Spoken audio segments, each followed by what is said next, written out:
In a quiet town tucked away from highways and modern chaos, there is a house unlike any other. Locals whisper about it in hushed tones. Children dare each other to walk past it after dark, and travelers who stumble upon it feel an inexplicable chill. This is the house where the lights never go out. From the outside, it looks ordinary. An old Victorian structure with peeling paint, iron gates rusting from decades of rain, and ivy crawling along its walls. But the windows are always lit. No matter the hour, no matter the weather, soft yellow light spills into the street as if someone were inside. Yet everyone insists the house has been abandoned for decades. Curiously, the lights cannot be traced to any power source. Utility records show no electricity bills, no connection to the grid. Electricians who dared to investigate found no working wires, no fuses, not even sockets that could sustain such brilliance. And still the glow persists, warm and constant, as though time itself refuses to touch that house. Stories about its origin vary. Some say the house once belonged to a wealthy family who vanished one winter night, leaving their dinner plates still set on the table. Others insist it was built on cursed land, a burial ground of people who died unjustly. There are even rumors that an eccentric inventor once lived there, obsessed with creating eternal energy, and in doing so opened a door he could never close. But beyond theories and folklore, what makes the house so unsettling are the sightings. Neighbors claim to see silhouettes moving across the curtains as though someone is walking room to room. Others describe faint piano music drifting into the street, though no piano has ever been found inside. Some hear children's laughter echoing through the walls, even on the coldest, stillest nights. The most unnerving detail is this: no one has ever seen the lights flicker. Not once. Power outages have swept across the town, but the house remained lit. Thunderstorms have blackened the sky, but its windows glowed undisturbed. Even when the sun blazes overhead, the glow remains visible, defying natural light itself.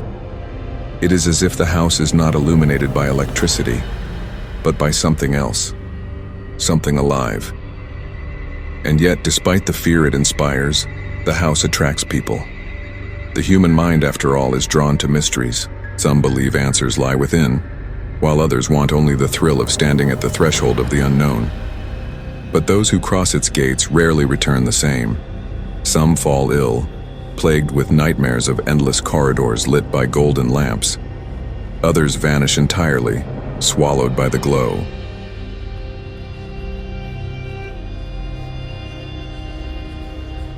For decades, the house has stood untouched by renovation or vandalism. Teenagers may spray paint the fences, but the walls themselves resist. Wood refuses to rot. Glass never cracks. Metal does not rust beyond its surface. It's as though the building is preserved by an invisible hand. Local legends claim that the house itself is sentient, not haunted, not cursed, alive. Its lights, they say, are its eyes, always watching, always waiting. This idea may sound like superstition, yet countless testimonies suggest otherwise. Travelers who passed by on foggy nights often report feeling followed, their shadows stretching unnaturally long as they walk past the glowing windows. In 1983, a group of amateur ghost hunters set up cameras across the street to record the house overnight. At first, nothing unusual happened, but at precisely 3:15 a.m., every camera malfunctioned simultaneously. When the footage was recovered, one frame stood out. Dozens of pale faces pressed against the windows, staring directly into the lens. None of those faces matched the hunters. This incident cemented the house's reputation as a place of dread. Parents forbade their children from even walking on the same street. Taxi drivers refused fares that requested drop-offs near the gates. And yet, curiosity continued to grow. Paranormal researchers, thrill seekers, and skeptics alike began to arrive, determined to uncover the truth. Some reported bizarre physical sensations. One man described the air as thick like walking underwater, making every breath a struggle. Another swore the rooms shifted when he entered, as though the architecture itself rearranged to disorient intruders. But the most chilling accounts came from those who stood in front of mirrors inside. Instead of their own reflections, they claimed to see strangers, Families seated at dinner tables, children frozen mid-laughter, or old men with hollow eyes staring back. And always, the lights burned on. What puzzled investigators most was the source. Some speculated about radium, phosphorescence, or some undiscovered chemical reaction embedded in the walls. Yet none of these theories explained how the lights spread evenly across every room, or how they illuminated as naturally as firelight. Others, delving into folklore, believed the glow represented trapped souls, condemned to wander in eternal brightness. The house, one medium declared, is not haunted, it is the haunting. But even as theories swirled, one truth remained. Every person who dared to enter left with a mark. Some bore scratches across their skin, some lost their voices, and some simply lost themselves, wandering away from their lives, consumed by an obsession to return.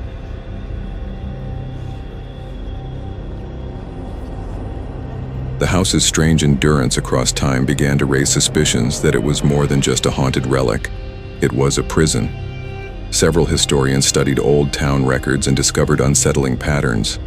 Families who once lived there vanished without leaving descendants. Birth and death certificates simply ended. Census documents showed names scratched out in ink, as though someone wanted to erase their existence. An elderly archivist uncovered a faded diary believed to belong to the first owner, a man named Elias Harrow. In it, Elias described hearing voices in the walls urging him to keep the flame alive.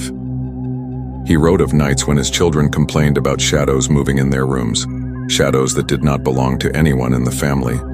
The last entry was short, scrawled in a trembling hand. The lights must never die. If they do, we will. After that, the diary ended abruptly. Some researchers took this literally, that the lights were not a symptom but a mechanism, keeping something at bay or keeping something inside. If extinguished, they believed, the town itself might suffer. In this sense, the glow was not protection for the house but a barrier for the world outside. People living near the house began to notice their dreams were changing. Entire families would wake up describing the same vision. Endless hallways bathed in golden light, stretching far beyond the limits of the physical building.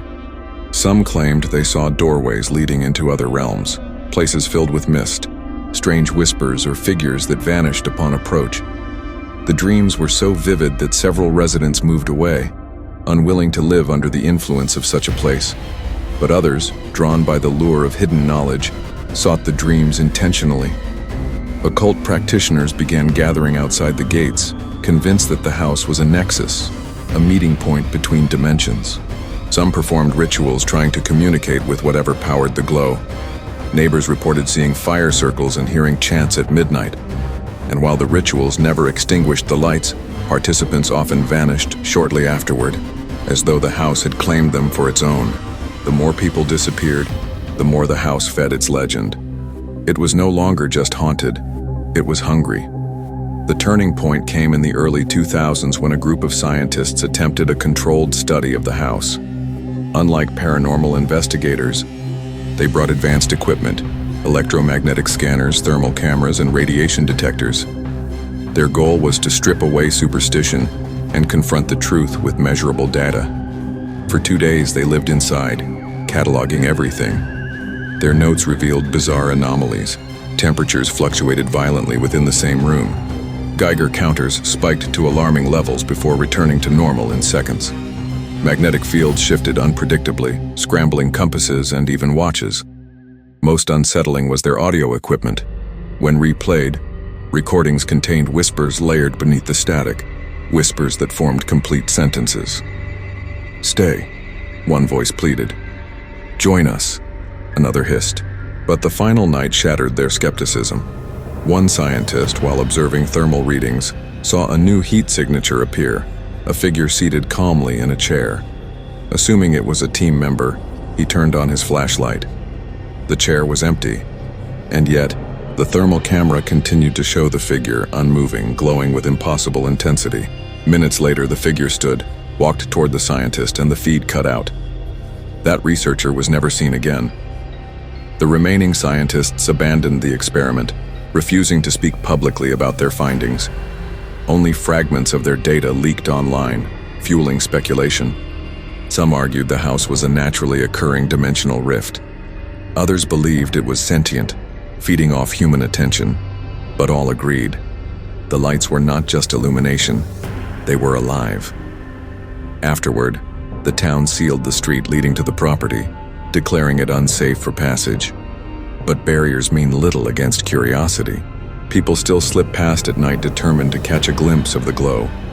The sight is always the same, a house that refuses darkness, a beacon burning against reason itself.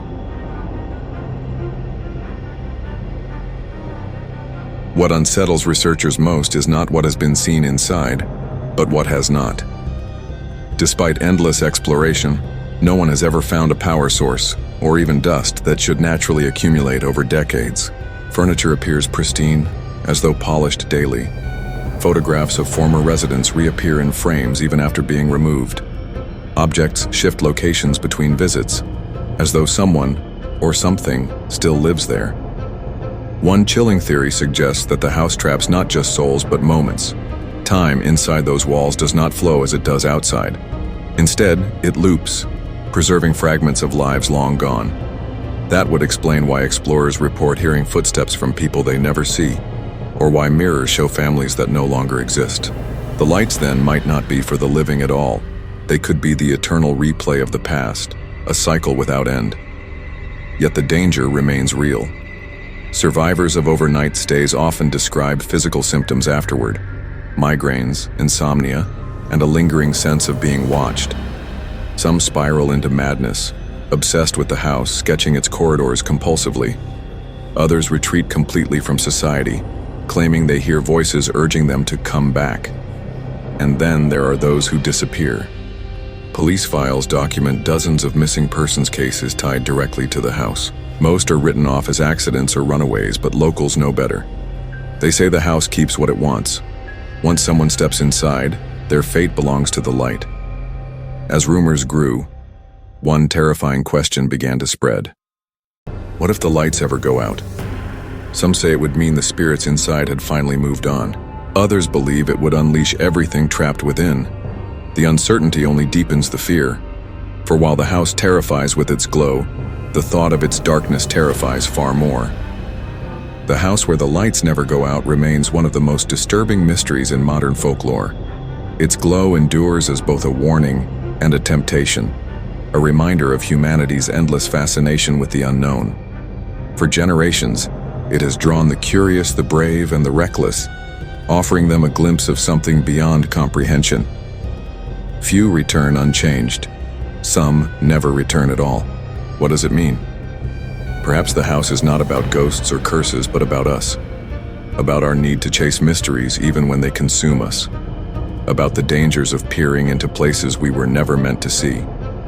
The lights are more than physical. They symbolize our refusal to let go, our obsession with illuminating the shadows. Even when the darkness is safer, the lesson is sobering. Not every question has an answer, and not every door should be opened. Sometimes the unknown protects us by remaining unknown. Yet the house still burns, defying time, daring us to step inside and face its glow. So the next time you pass by a strange place that calls to you, ask yourself, is it curiosity, or is it the house inside you, the part that craves mystery, no matter the cost? The moral of the story is clear. Beware of the light that never fades, for it may not be guiding you. It may be trapping you.